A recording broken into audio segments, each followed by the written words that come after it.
Verónica y Tony, la entrevista se sube todos los días a 360podcast.sb, el primer hub de podcast en El Salvador. O puedes volver a escucharla por Spotify, Apple Podcast, Amazon Music, YouTube Music o TuneIn.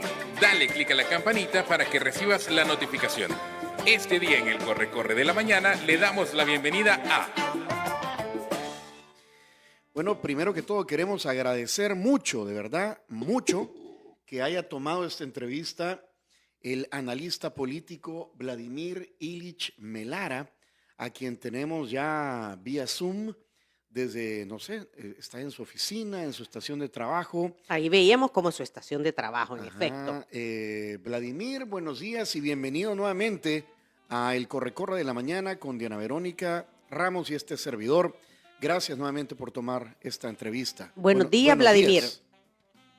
Hola, buenos días, Diana, Verónica y Tony. Gracias por la invitación. Un gusto poder acompañarlos nuevamente. Ya nos había dicho la primera vez que vino Vladimir Ilich que su papá era un gran admirador de Vladimir Ilich Lenin. Ajá. Y que por eso le había puesto ese nombre, Vladimir. ¿Te pusieron así? Así es el origen de mi nombre, por Lenin y por Carlos Marx, así que de nacimiento estoy fregado. Ya nací, mira, yo no tengo la culpa. Mira, Vladimir, yo no tengo la culpa, ya nací así. Sí, ya nací así. Y cuento la historia.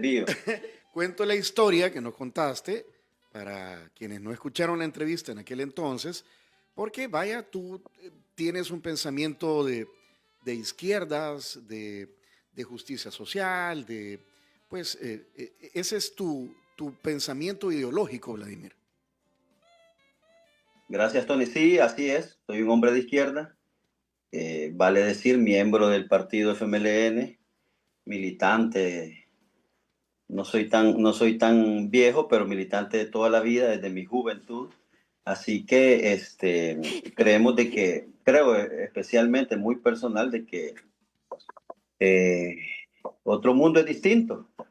Y para que eso suceda, debemos de pensar distinto a cómo estamos viviendo, a cómo estamos pensando. La sociedad creo que necesita un cambio radical y yo creo que quien lo ofrece sin duda es un espectro ideológico en el que se ve un mundo diferente, ya tomando decisiones en un sentido más colectivo, un sentido más social, y por eso es que es importante despojarnos, ¿no? de esas costumbres que tenemos para que logremos un mejor mundo, Tony. Uh-huh. Más solidario, más justo, más compartido, y en fin. Tenemos dos temas contigo esta mañana.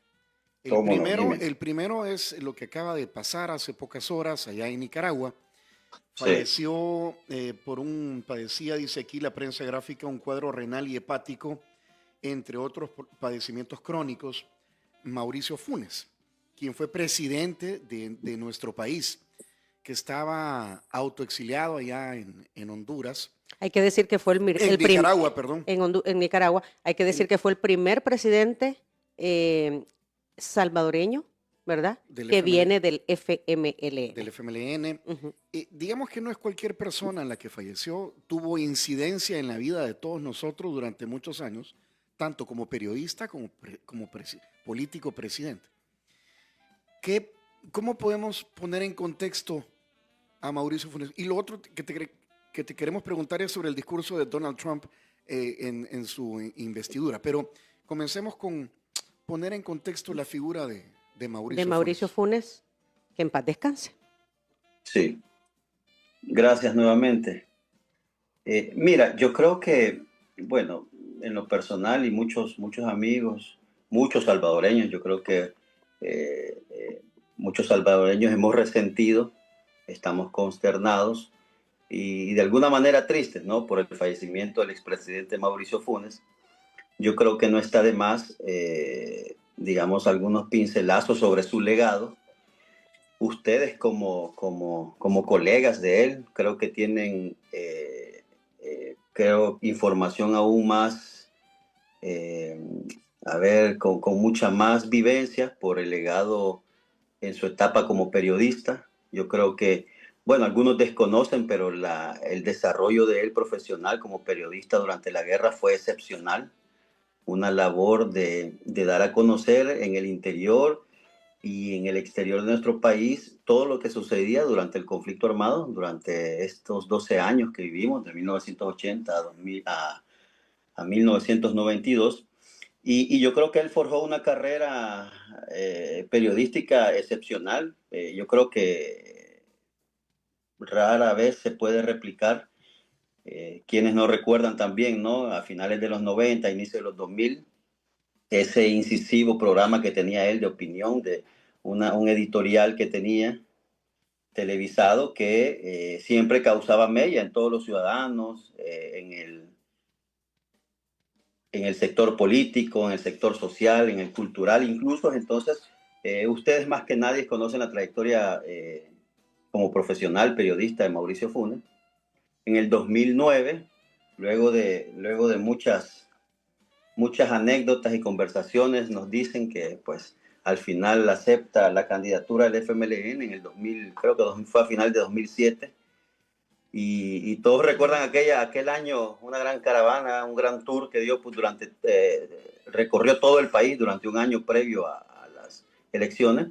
Y como ustedes muy bien señalan, fue el primer presidente por parte del FMLN que representaba a la izquierda, que representaba un cambio, que quizás encarnó la esperanza que necesitaba el pueblo salvadoreño. Y sin duda fue un fenómeno, ¿no? Un fenómeno que significó mucho políticamente.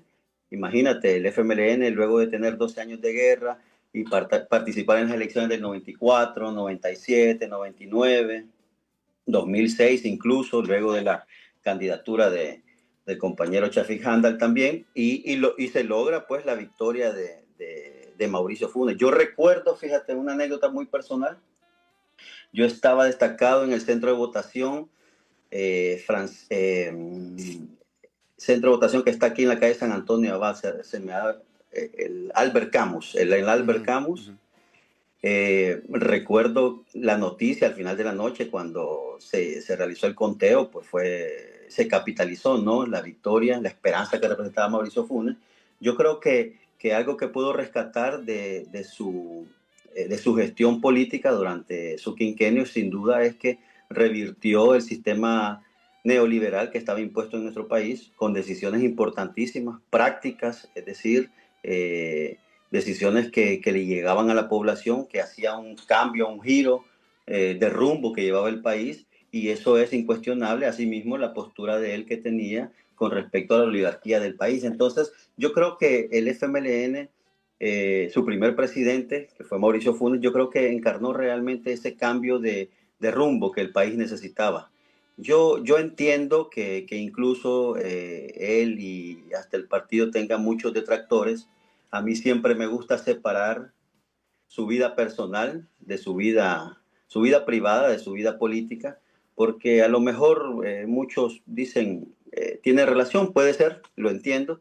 Sin embargo, me gusta destacar su gestión, me gusta destacar la filosofía que tuvo de trabajo. Sin duda rompió muchos esquemas, incluso paradigmas, y significó con aciertos y desaciertos, significó un cambio, yo creo, muy, muy positivo para la sociedad salvadoreña, Tony y Diana. Vladimir, ¿cuáles podrían ser esos puntos que tú dices, a ver, significó un cambio, hizo cambios, representó una nueva manera de gobernar, indistintamente de su vida personal, como tú lo has apuntado, en esos 5 años que fue el primer gobierno del FMLN, sí. y que el FMLN esta vez ganó con alguien que no era nato del instituto político, ¿verdad? Pero que sí que comulgaba. Hoy está de moda la palabra outsider. Exacto, que no era, sí, ¿verdad? Outside. Porque tuvimos a un Chafik Handal, por ejemplo, que en paz descanse, claro, como candidato a la presidencia de la República por parte del FMLN, claro, y así otros, como dicen, colorados, ¿verdad? Claro. Del partido. Sí, pero viene Mauricio, ¿verdad? Acepta, como tú dijiste, gana la presidencia. ¿Cuáles son esos puntos que tú dices, sin duda alguna, hizo cambios significativos durante esos 5 años? Sí, mira, primero, yo creo que lo más importante que hay que mencionar es la relación, y yo siempre lo menciono porque a muchos se les escapa del a veces del análisis y creen que este discurso es trillado, hablar sobre la oligarquía, la famosa palabra, ¿no? Esta palabra que puede ser que esté trillada, pero que tiene un contenido importantísimo en el desarrollo de la sociedad. Entonces, yo creo, Diana, atendiendo a tu pregunta, creo que el principal cambio que se sufrió fue justamente la relación de poder que había entre los presidentes de la República con la oligarquía, es decir, con el anillo más, con el extracto más sólido, más nato de la burguesía de este país, de esta sociedad salvadoreña. Es decir, nosotros recordamos al presidente Alberto Cristiani, que era parte de la oligarquía de este país, es decir, sus decisiones estaban supeditadas al orden económico. También el expresidente Calderón Sol, el expresidente Francisco Flores, el expresidente Tony Saca, que era también miembro de de la famosa ANEP. Es decir, estos presidentes tenían una conexión inmediata con la oligarquía, no funcionaban sin la venia, sin la participación, sin el consejo, sin la influencia de este sector. Y Mauricio Funes, el FMLN, a través de Mauricio Funes, rompió esa relación. La rompió con la oligarquía porque es una relación dañina que laceraba a los intereses populares. Y es por eso que yo siempre digo que cuando a la hora de analizar el mandato de Mauricio Funes debemos de analizarlo como un todo, ¿no? Es decir, no es lo mismo gobernar con la venia de la oligarquía que gobernar sin la venia de la oligarquía, pero con el apoyo popular. Y Mauricio Funes, eso fue uno de los primeros pasos importantes que dio, alejarse de la oligarquía, entender que las decisiones deben de ser populares, no populistas, sino que populares y que entiendan y busquen el mejoramiento de las condiciones materiales de la gran mayoría.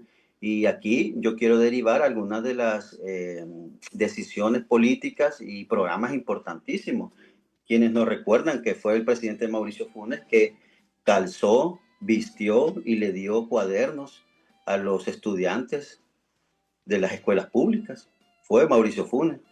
Fue Mauricio Funes también quien quitó las cuotas, esas famosas cuotas voluntarias en los hospitales, la gratuidad de los medicamentos, la creación del Instituto de la Juventud, la creación de aquel famoso programa que fue halagado, premiado y reconocido internacionalmente como fue Ciudad Mujer. Hasta la misma Organización de las Naciones Unidas felicitó y recomendó a muchos estados replicar este modelo de asistencia para las mujeres. Y no se diga de la reforma integral que se vivió en el sector salud, la construcción de hospitales y la tan poderosa que también a algunos se nos olvida, pues entiendo en el tema, pues porque a lo mejor no somos beneficiados, pero la pensión universal que se le entregó a los ancianos que residen en las zonas de extrema pobreza de este país. Es decir, y así podemos hablar sobre el desempleo, sobre el programa de analfabetización que él, conjuntamente con el gobierno cubano, impulsaron, que alcanzó a reducir la analfabetización, es decir, desde 29% a llevarla a 16% en este país. El empleo, es decir, no es un discurso, Diana y Tony, sino que son datos reales que ya están plasmados en cualquiera una de las declaraciones anuales de los ministerios y por eso es que insisto, fue un presidente que rompió la relación con la oligarquía y esto le permitió llevar a cabo estos programas sociales, que también, como ya lo sabemos, le ha costado y le costó pues su vida política. Vladimir, te voy a hacer una pregunta o te voy a pedir un comentario bien yuca, bien difícil.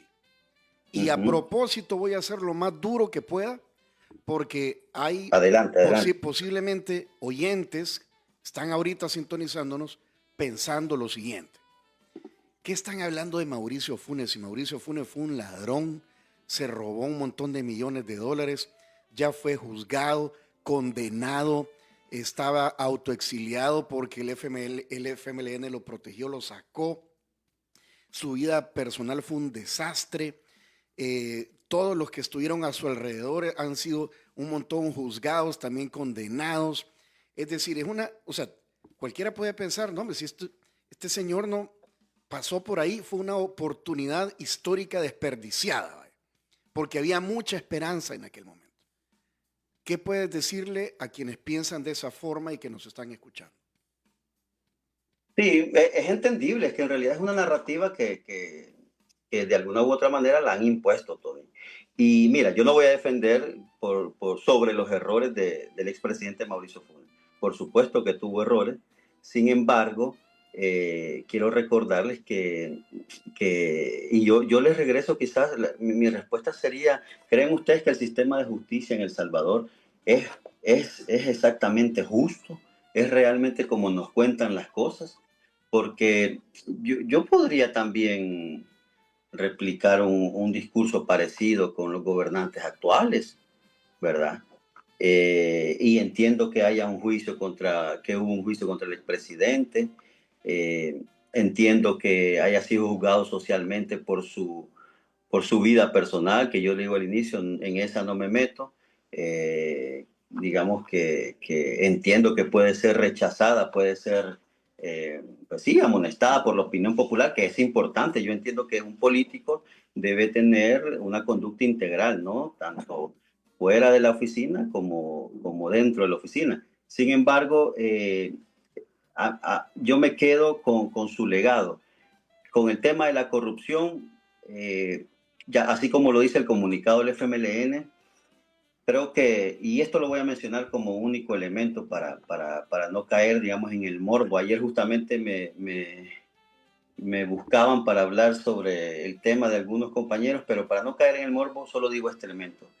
El FMLN, que fue el partido que lo llevó como candidato, internamente, pues, en unos inicios y externamente, hizo la observación, hizo digamos, el llamado a que se regresaran las cosas naturales como deben estar. Y es que uno de los principales problemas del presidente Mauricio Funes fue esa política de alianza que tuvo con un sector empresarial, no digo con la oligarquía, con un sector empresarial que yo creo que lo indujeron a cometer algunos errores. Y creo que allí pudo, digamos, ser la eclosión del desenlace que hoy estamos viendo, de ese discurso, de esa narrativa que mucha de la gente tiene y está en su derecho, la gente de reclamar, de pensarlo. Sin embargo, cuando uno ve los hechos objetivos, creo que el legado político de él, su legado profesional como periodista y político es imborrable y es innegable. Ahí están los números. En su vida personal, repito, yo no me meto. Sin embargo, creo que es importante que siempre un político dé el ejemplo dentro y fuera. Más allá de eso, creo que es un morbo, Tony. Creo que cuando tú te enfrentas, y lo decía al inicio, cuando tú te enfrentas a la oligarquía, quiero recordarte que Mauricio Funes descubrió o ayudó a descubrir la corrupción de Arena. Y eso no se nos debe de olvidar. Y en aquel de entonces, la hegemonía que tenía el partido Arena, que dentro de sus afiliados tenías en ese entonces, 8 familias más poderosas de este país, formaban parte de Arena. Y Mauricio Funes decidió encarar y enfrentar y confrontar a esas familias y a esos gobiernos corruptos de Arena. Y no olvidemos tampoco lo que logró descubrir en el caso de la corrupción del expresidente Francisco Flores. Y así muchos comentarios más, Tony. Entonces yo creo que al final quizás puedo resumirlo en esto. Mauricio Funes terminó pagando el pecado que para la oligarquía es pecado, eso, meterse con la oligarquía. Y no fue nunca, digamos, quitado del blanco. Y hasta el último día de su vida la oligarquía lo persiguió. Y yo creo que lamentablemente pagó ese pecado para la oligarquía, ¿verdad? Haber decidido no construir un gobierno con ellos. Okay. Vladimir, así lo veo, Tony. Yo así lo veo objetivamente. Vladimir, lo que pasa es que tú resaltas, ¿verdad?, que dentro de su principal legado es haber roto con ese compromiso que los gobiernos anteriores tenían con la oligarquía, es decir, con el poder económico. Pero al final, el expresidente Funes también fue juzgado por eso, ¿verdad?, por temas económicos, por mala utilización de fondos públicos. Y eso es lo que le ha quedado a la gente.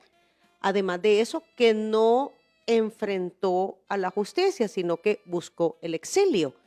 Entonces, esa parte de no dar a ver, de no estar aquí, de no dar la cara, de no dar la cara a los salvadoreños a través del sistema de justicia, es lo que queda en muchas personas Claro. al hablar de Mauricio Funes. Sí, pero a ver, yo entiendo, y por supuesto que uno entiende el malestar de la gente, al menos de los detractores, pero yo hago la pregunta también, ¿realmente podemos confiar en el sistema de justicia de nuestro país? Sí, sí podemos confiar, es decir, esa pregunta debería ser de fondo. Y pues a veces es ingenuo pensar de que la justicia va a prevalecer con semejante persecución política que Mauricio Funes recibía. Ojo, no estoy defendiendo los posibles errores que obtuvo, incluso casos de corrupción a los que se les pueda imputar, pero se puede confiar en el sistema de justicia de este país realmente. Yo lo dudo mucho y yo creo que ustedes a lo mejor pueden coincidir conmigo y muchos de los que nos están escuchando también. Entonces, en esa decisión, pues también hay otras decisiones legales que uno puede tomar. Quiero recordarles que el asilo político está reconocido en las Naciones Unidas como un derecho. Es decir, no ha cometido ninguna ilegalidad en ese sentido. Él siguió defendiéndose con sus abogados, siguió presentando pruebas. Es decir, es una herramienta más jurídica que incluso, es decir, que el contexto jurídico le ofrece al ser humano, porque cuando uno no se siente seguro de la justicia, pues también puede recurrir así a otros elementos como el habeas corpus, las inconstitucionalidades y así muchos, los amparos y así muchos herramientas que dan también los contextos jurídicos. Entonces, yo creo que es entendible que la población pueda creer eso, al menos los que puedan ser detractores. Sin embargo, hay que pensarlo con cabeza fría, ¿no? Y hay que verlo en su medida, hay que darle la dimensión correcta. Yo creo que el legado de él es imborrable, por supuesto que lastimosamente le fue imputado muchos casos de corrupción y sobre eso pues él tenía que responder. Entiendo que algunos fue juzgado, en algunos ya tenía un veredicto final. Sin embargo, la verdad de las cosas con este sistema de justicia, pues es difícil, ¿no? Saber si esos veredictos al final corresponden a la realidad. Entonces, nos queda justamente eso, ¿no? Con los elementos que tenemos de la realidad política, saber juzgar a las personas. Y hoy, lamentablemente, con el fallecimiento, pues algunos pueden estar en mayor libertad de hacerlo. Sin embargo, mi opinión muy personal es la que yo he expresado, Diana. Al final, pues el tiempo, cuando pasan los años, va colocando las cosas en su lugar. Se ajusta, ¿verdad? Todo en su lugar, ¿verdad? Es correcto. Sí, a lo mejor, ¿verdad? A lo mejor puede ser positivo para él o aún más negativo, ¿verdad? Pero sí, tienes razón, el tiempo puede poner las cosas aún en su lugar porque, ¿qué tal? Yo pregunto, con ese juicio que se le hizo social a él, pues, porque todo socialmente y en redes y en medios de comunicación se le juzgó y se ahora sí son las cosas, Vladimir. Sí, primero te juzgan en las redes. En las redes y... Ajá, pero mi planteamiento es ¿y qué tal que el juez dice no cometió estos delitos que se están acusando? Pero yo dudo mucho que la opinión de la población cambie con un veredicto. Entonces es bien complicado, ¿ya? Porque entonces yo te digo, pero si el juez dijo que era inocente, ¿y por qué la gente lo sigue juzgando? ¿Por qué la gente le sigue diciendo ladrón, le sigue diciendo corrupto, le sigue diciendo aquí y allá? Entonces es complicado. Sin embargo, por eso digo, con los elementos que se tienen, la gente debería hacerse un juicio y llegar a una conclusión. Y ojo, hay un elemento también importante que hablar de Mauricio Funes. Fue un presidente, imagínate, Tony y Diana, fue uno de los presidentes, yo creo que el último, que no se atrevió a irrespetar nuestra Constitución y a siempre jugar con las reglas de la democracia. Él no tentó con el poder en el sentido de querer perpetuarse o querer reelegirse, porque ustedes saben muy bien, en esa coyuntura política del 2014, con la popularidad que él tenía, él salió, creo, del gobierno con no sé si alrededor del 70%, 65, 70%, pero él muy bien pudo haberse inventado un artículo en la Constitución y decir que se iba a reelegir. y no iba a tener problemas para ganarle a Norman Quijano en las elecciones. Entonces, hay que reconocer eso también, que respetó la Constitución, la democracia. Nuestra república siguió siendo república durante su quinquenio y no movió ni un ápice para dañar ni golpear las reglas del juego democrático en nuestro país, a diferencia de lo que estamos viviendo ahora. Vladimir, nos quedan 5 o 10 minutos de entrevista a lo sumo. Sí. Cambiemos de tema, hablando de presidentes. Escuchaste el discurso inaugural de Donald Trump y como hombre de pensamientos de izquierda, ¿qué te evocó? O sea, ¿qué piensas al respecto sobre el futuro de Estados Unidos y el mundo, en un mundo que ya es multipolar? Y no lo digo en orden, están Estados Unidos, China y Rusia con hegemonías a nivel mundial. Entonces, ¿qué piensas al respecto? Sí, mira, Tony, yo creo que sin duda la investidura del presidente Donald Trump es importante. Tiene unas consecuencias directas, ni siquiera indirectas a nuestro país, a nuestra región entera, toda Centroamérica. Estamos a pocos kilómetros de la frontera sur de Estados Unidos. Solo nos separa prácticamente México. Y yo creo que es la decisión, ¿no?, que tomó el pueblo norteamericano sobre quién dirige el destino de ese país. Sin embargo, es preocupante para los intereses nuestros, ¿no? Tenemos más de 2 millones de salvadoreños viviendo en Estados Unidos y preocupa ese discurso, hasta ahora discurso, aunque ya hay algunas señales en las que ha ido concretizando pues todo lo que ha hablado, pero preocupa justamente ese discurso en la que él reconoce o al menos identifica como enemigo a los migrantes, ¿verdad? En el sentido de que los migrantes, según él, han hecho de Estados Unidos un país menos glorioso, un país a oscuras, un país que no ha intentado moverse el desarrollo por culpa de la migración, de la delincuencia que dice él que esto genera, y sobre, digamos, las limitaciones de las oportunidades para los mismos originarios de Norteamérica. Yo creo que se veía venir por el discurso que él tenía en campaña. Ya hay algunos decretos que ha firmado que van en ese sentido, ¿no? En el desprecio a la migración, incluso en revertir algunos derechos ganados por nuestros migrantes. Cuando digo derechos me refiero a temas muy legales que ya estaban estipulados en las normas internas de Estados Unidos, como por ejemplo el tema del derecho a la ciudadanía de los nacidos, o sea, de los descendientes de migrantes y nacidos en Estados Unidos, incluso un tema que quiere revertir, que es muy peligroso.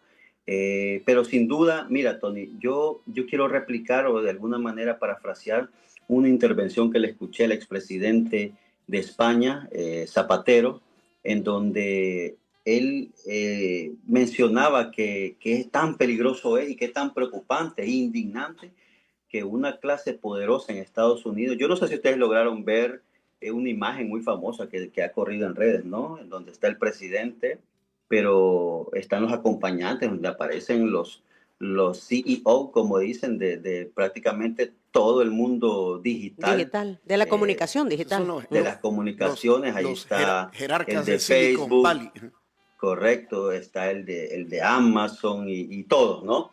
Entonces, el mismo Elon Musk, y el tema es que uno revisa y dice, bueno, parece que hoy la oligarquía esta digital está teniendo una gran influencia sobre el mandato que va a tener Donald Trump. Y tú empiezas a ver cómo se está reconfigurando Norteamérica con el poder. Es decir, por supuesto que el económico siempre va a ser la cabeza, ¿no? Pero cómo ahora la utilización, ¿no?, de estas herramientas tecnológicas, la manipulación que están haciendo de todas las masas y en el mundo para lograr sembrar discursos de odio. Es preocupante, fíjate, es preocupante cómo, y aquí es donde quiero parafrasear al expresidente Zapatero, dice, es preocupante cómo la clase más poderosa del planeta, es decir, de todos estos hombres ricos, tienen un discurso de odio contra quizás la población más desafortunada y más pobre del planeta, como son los migrantes. Es decir, y la gente no logra ver eso, Tony. Es decir, tú estás viendo aquí a Mark Zuckerberg, estás viendo a Bezos, estás viendo a Elon Musk con un discurso de odio hacia los migrantes, hacia la población más pobre de este planeta, los más necesitados, que han dicho, me muevo de mi país, de mi ciudad natal, de mi tierra, y voy a migrar hacia otros lados para tener un mejor futuro. Es decir, la decadencia, la necesidad, la carencia, los ha hecho moverse. Entonces, ese discurso que se está sembrando en Norteamérica es muy peligroso. Yo estoy de verdad que a la expectativa sobre lo que puede suceder en los próximos meses, porque ha sido fuerte pues la llegada de Donald Trump, y parece que no solamente el discurso, más de alguna medida fuerte nos va a tocar vivir, y hay que estar preparados. Y la pregunta es si nuestros países, México, Honduras, El Salvador, Guatemala, Nicaragua, en fin, la mayoría de países latinoamericanos, estamos preparados para un golpe de esta magnitud, y yo creo que no. Entonces creo que ese es un desafío que se le presenta a nuestros políticos, Tony. Yo creo que hay que seguir viendo este tema. Creo que vamos a tener más noticias pronto, y va a ser ese desafío que nosotros como sociedad y como Estado salvadoreño vamos a tener que enfrentar. Imagínate, Tony, qué tal que se vuelve realidad que deportan al menos 150,000 compatriotas. Este país no está preparado y sería seguramente un caos.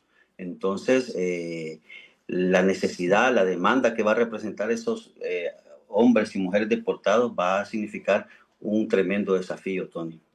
Muy bien, son las 8:44. Entendemos que tú tienes ya otro compromiso, y nos dijeron que más o menos hasta esta hora podías estar con nosotros nuevamente. Gracias, Vladimir. Gracias, Vladimir. Por darnos tu tiempo, ¿verdad? Compartirnos tus pensamientos, tus análisis. Y como tú dices, ¿verdad? Hay que tener la información, y al final cada quien pues que tome sus propias decisiones. Gracias, Vladimir. No, gracias a ustedes. Gracias por la invitación, y siempre atento a cualquier entrevista. Un abrazo y que estén muy bien. Mira, muchas gracias. Ahí te estoy viendo lápices Facela, ¿cierto? Sí, y muy poca gente hoy en día usa lápiz, pero ahí te veo un paquete completo. Lápices. Aquí los tenemos.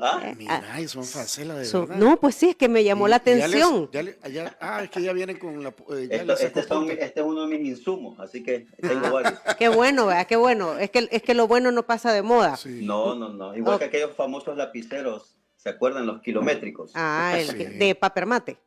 Y el Vic, que no sabe fallar. No sabe fallar. El clásico Vic, así es. Un abrazo, Vladimir. Que estés bien. Qué ojo, Diana. Sí, ojo del lince. Espérate, si lástima. Y yo dije, voy a esconder todo, que no se vea el relato. Y lástima. Has apuntado ahí algo de Messi. Es que lástima que no nos diste un poquito más de zoom para leer. Pantalla. ¿Por qué pusiste Messi ahí? Ahí en la pizarra blanca. Pero esto lo voy a llevar, se lo voy a mostrar rápido la próxima vez que me inviten, ¿no? Ajá. 100 horas con Fidel. Eso es lo que estás leyendo, conversaciones con Ignacio Ramonet. Así es. Pero esta es la versión tabloide. Bueno, yo no sé si ustedes... Esta es una versión especial. Miren, miren cómo es el libro. Como que fuese periódico. Ajá. Entonces, cada capítulo es un periódico, digamos. Okay. Mira, atornilla ese tornillo que ya se te va a caer, Vladimir. Mira, ahí en el mueble, ahí atrás tuyo. Bárbara. Mira, ese volado ya se va a caer. Cuidado. Ya no vuelvo a hacer zoom aquí. Que estés bien. Ojo, ya vi que tienes buen ojo. Sí. No, si por eso usamos anteojos. Sí, mejor vámonos, porque a saber qué más te vamos a ver ahí. Ventaneado el pobre Vladimir. En la próxima voy a ahí todo difustado el fondo para que... Salud, gracias. Muy amable. Vladimir. Gracias, buen día. Cuídense, buen día. Bueno, y si usted quiere conocer, ¿verdad? Las opiniones de Vladimir Ilich Melara, analista político, sobre diversos temas de coyuntura, como el reciente fallecimiento del expresidente de la República, Mauricio Funes, y la reciente llegada de Donald Trump al segundo poder a los Estados Unidos, ponga mucha atención a lo siguiente. Si quieres volver a escuchar esta entrevista, ingresa a 360podcast.sb, el primer hub de podcasteros salvadoreños. Sigue a Diana Verónica y Tony la entrevista en Spotify, Apple Podcasts, Amazon Music, YouTube Music o TuneIn.